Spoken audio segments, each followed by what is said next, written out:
Ubisoft recently revealed the upcoming DLC for Frontiers of Pandora, which releases on July the 16th, and in this analysis video, not only will I be breaking down the trailer, but I will also discuss gameplay that was not shown at the Ubisoft Forward event. Avatar Theory here, hope you're doing well and having a fantastic day, and right out of the gate, the trailer opens with our character on top of an ikran flying over the grassy area with Zakru walking around, migrating to a new area which I will touch on in a moment. Now, I do want to say that they are showing your character in third-person cutscenes, which I feel is somewhat misleading because we got those kind of bits from previous trailers of the base game, and we all know that it doesn't really happen in the game at all. Anyhow, on the bottom right you can see a red patterned Direhorse, and yes, Direhorse skins will be a thing in the Skybreaker,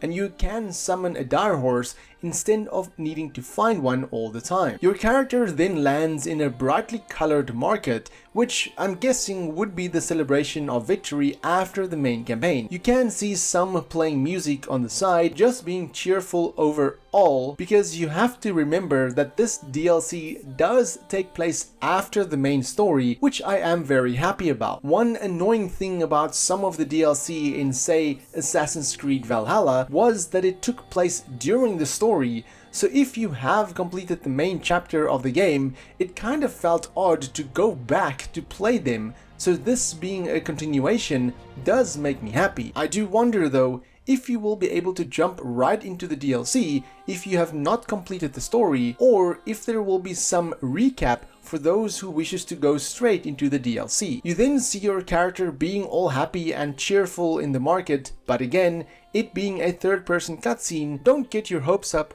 on it being in the game. I don't know why Ubisoft decided not to do the game like this, but I digress. As your character continues to walk, you can see some Na'vi dancing and playing about, and fun fact about this, Bert Guns, the game designer at Massive Entertainment, stated that they made this dance fight which took them a couple of hours, and they recorded it themselves, so this was nice to see. One thing though about this game in general is that the facial animations of NPCs really take me out of it.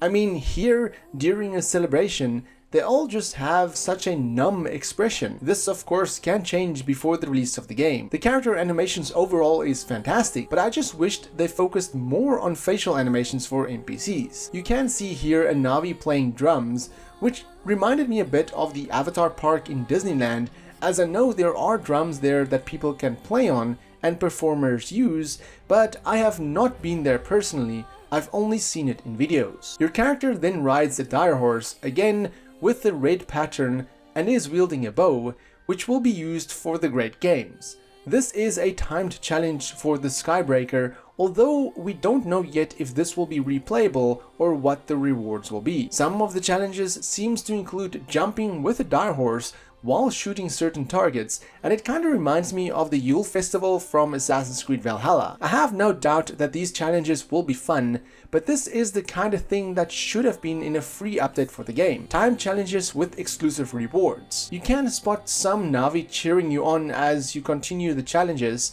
and there seems to be some jumping challenges in first person as well. The trailer then cuts the celebrations short as you see a Valkyrie in flames coming down from the sky. Was this shot down? Why was it in flames? Was it intentional? Why now? We don't really know yet. Will there be character deaths in this DLC?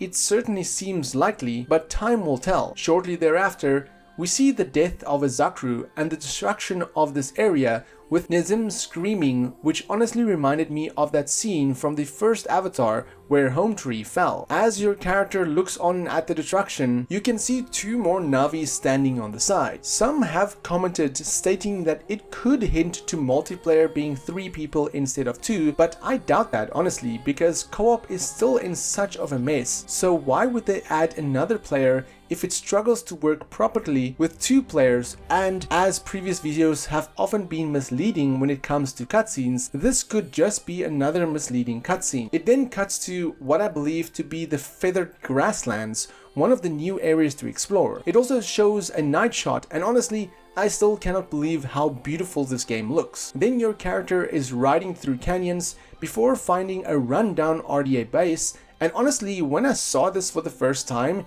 it looked to me like a crashed Star Destroyer from Star Wars. As your character explored this area, you can see the mountainous trees of echoes in the back, which is also a new area before we cut to a few action scenes. Nothing really new could be spotted from these scenes. Same type of enemies really, and the same type of weapons is being used. We then see a massive RDA base, which again doesn't really show us new enemy types, and we see the same gun being used. We do, however, see an amp defender, which is a new enemy type.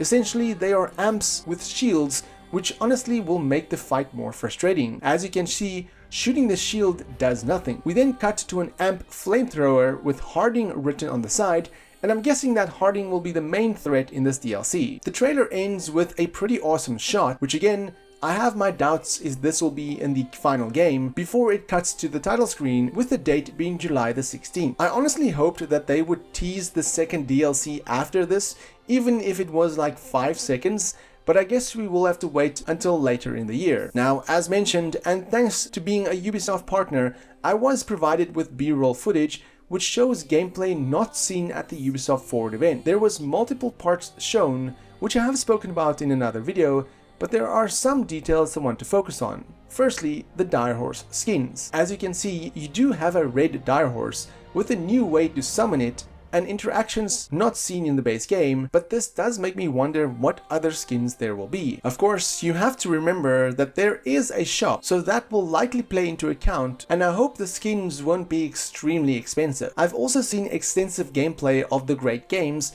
and although I have not seen any rewards or how timed exclusive it'll be, I can imagine that it takes part early in the DLC. My theory here is that they will use this to get you familiar with the controls again if you have not played the game for a while, and you will likely have a certain time to do all the activities. Once they are completed, then it will essentially trigger the start of the main story, which will have the destruction rain from the sky. After that, you probably won't be able to go back to complete the activities again, and if they have unique rewards, then I do hope we get enough time to complete all of them. New Game Plus when, Ubisoft? Please? Anyhow, I also saw the Zakru migration, and it really showed off the sheer scale of these beasts. They are huge, and this probably also takes place at the beginning of the DLC. Some of the new areas was also revealed, as we know some of the new areas in the heart of the plains are the prism fields, feathered grasslands, stone rapids, and more. They don't really say what they are, but we will likely know some of them before the game releases. With legendary rarity of gear being introduced,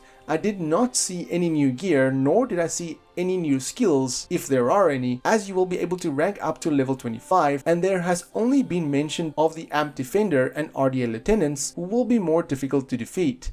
Nothing else has been said about new mounts or tamed creatures. As the DLC releases on July the 16th, approximately 1 month after the Steam release, which is scheduled to be the June the 17th, we will likely get another trailer or perhaps a deep dive on the DLC. I also have some gameplay up with no commentary if you just wanted to see the gameplay, so have a look and let me know on your thoughts. Also, what are your hopes for the Skybreaker DLC? What would you like to see? Let me know in the comments below, and for more Avatar content, have a look at the rest of my channel. Until next time, have a fantastic day and stay safe.